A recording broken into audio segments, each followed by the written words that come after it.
Chapter 1: The Gentle Pioneer. Welcome to a new journey of wisdom and leadership. Today you will meet Jane Goodall, a woman who stepped into the wild with a heartbeat that matched the chirp of each monkey that crossed her path. She did not come from a world of classrooms or boardrooms. She simply carried a notebook, a curiosity that would later become a legacy. Imagine a young woman, 8 years old, looking at a monkey and realizing that it was not a beast but a fellow thinker. That moment seeds a future of kindness and insight. Goodall tells us that when you walk with empathy, you understand the world's pulse. She once said, "If you look as a person, this is a person. You can't ask herself of the other." From that simple observation, she built the first research station in the jungles of Tanzania. The lesson: true leadership starts with a single quiet act of respect. You can apply this today by pausing before you respond in a meeting, by listening instead of speaking. Ask yourself, do I treat the other as a partner or a challenge? If you answer yes, you already embody the first law of leadership that Goodall uses: recognition of shared humanity. To bring this mind into your workspace, set a rule. Each time a conflict rises, choose a moment to breathe and remind yourself that the opposing voice is also human. This transforms irritation into opportunity. The key takeaway: leadership is less about authority and more about acknowledging the humanity in every person. That is the simple wisdom Goodall offers to those who are ready to lead. If you like this perspective, feel free to like, share, and subscribe or follow for more insight. Reflective question: how can you practice empathy within your team right now? Chapter 2: 3 Pillars of Quiet Influence. Goodall's wisdom is built on 3 pillars that she discovered while studying chimpanzees: patience, observation, and humble action. Each pillar stands as a principle you can translate into a modern workplace. Patience: in the savannah, a chimp learns to wait for a banana, not to grab it immediately. Goodall notes that patience builds trust. In the office, try postponing instant reactions to stressful emails or challenging projects. Give yourself a 24-hour pause to consider if your response will build or break. You might find that your ideas gain credibility when delivered calmly. Observation: Goodall's notebook contained more than numbers. It captured the subtle gestures of a creature. Observe your colleagues' concerns without judgment. Notice patterns of collaboration or isolation. Then map who thrives in teamwork and who needs a quiet space to contribute. Humble action: after discovering that chimpanzees can use tools, Goodall believed in acting with humility, even when you possess knowledge. When you own a solution, share it without bragging, ask for feedback, and credit the team. This humility reinforces collaborative energy, keeping everyone motivated. Practical example: if you are leading a project, schedule a short silent reflection time after every meeting. Then write a brief note thanking each participant for their insights. No applause, just a written acknowledgement that everyone's voice matters.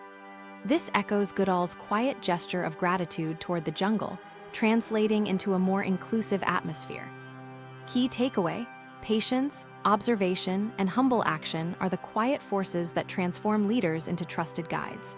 They are not loud demands, but tender guidance. Like, share, and subscribe for more stories. Reflective question: what is one moment today where you can choose patience over haste? Chapter 3: Living the Journal of Goodall. Goodall did not merely study the wild. She lived it with all senses engaged. She kept a journal not only of data, but of emotions, fears, and inspirations. She writes, "The world is a complex web, and our decisions ripple across it."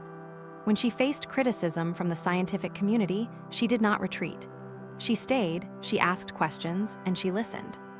This story illustrates key practice for leaders: transparency.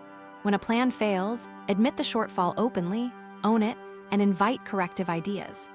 Goodall's courage in acknowledging uncertainty forged a culture that is willing to experiment without fear.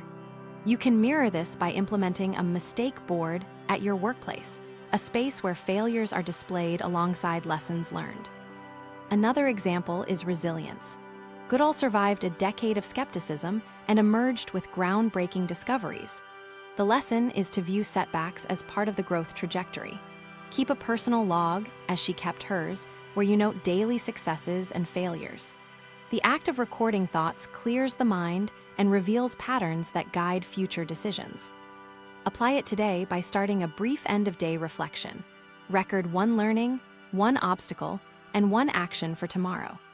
This turns every day into a story of incremental improvement, exactly as Goodall turned days in the forest into chapters of a book that will change the world. Key takeaway: living a legacy of wisdom is achieved by journaling, speaking truth, and learning from each stumble. Like, share, and subscribe to continue the journey. Reflective question: what will you write in your personal log to remind yourself of resilience tomorrow? Chapter 4: Bridging Forest and Office. Goodall's insights extend beyond fieldwork. She taught us that the same principles of stewardship, curiosity, and collaboration that keep ecosystems balanced also keep organizations thriving. Stewardship: treat company resources, time, talent, and capital like a forest you must protect. Schedule regular, quiet hours, where staff are encouraged to work uninterrupted, just as a forest has moments of calm that allow growth. Curiosity: encourage questions without fear of ridicule. Set up a weekly question time where anyone can propose new ideas, no matter how unconventional. The answer may lead to innovation that feels as groundbreaking as Goodall's discovery of tool use among chimpanzees. Collaboration: foster shared ownership of goals. When a project is announced, let every member state their perspective before a plan is finalized. This mirrors the social structures of a chimp group, where collective decisions often lead to better survival outcomes. Concrete example: imagine launching a new product. Start with a knowledge mapping session where each team member shares what they know about the market, who the stakeholders are, and what risks exist. Use that collective insight to design a roadmap that all feel invested in. Key takeaway: leadership draws power from cultivating a culture that values the forest's quiet wisdom. Balance deep work, open curiosity, and shared care to create resilient teams. Like, share, and subscribe if you are inspired. Reflective question: how will you implement a stewardship practice in your organization today? Chapter 5: The Call to Walk Forward. Goodall has taught us that wisdom is not an endpoint, but a path walked with humility. Her legacy reminds us that true leaders grow by listening, by observing, by patiently working, and by standing in service to others. To continue this journey, adopt the following habits. 1. Start each day with a moment of mindfulness, imagining the forest and the creatures that inspire you. 2. Write one sentence each day that captures a new insight and how you will apply it. 3. Before you speak in a group, pause and ask if your words will lift, not just command.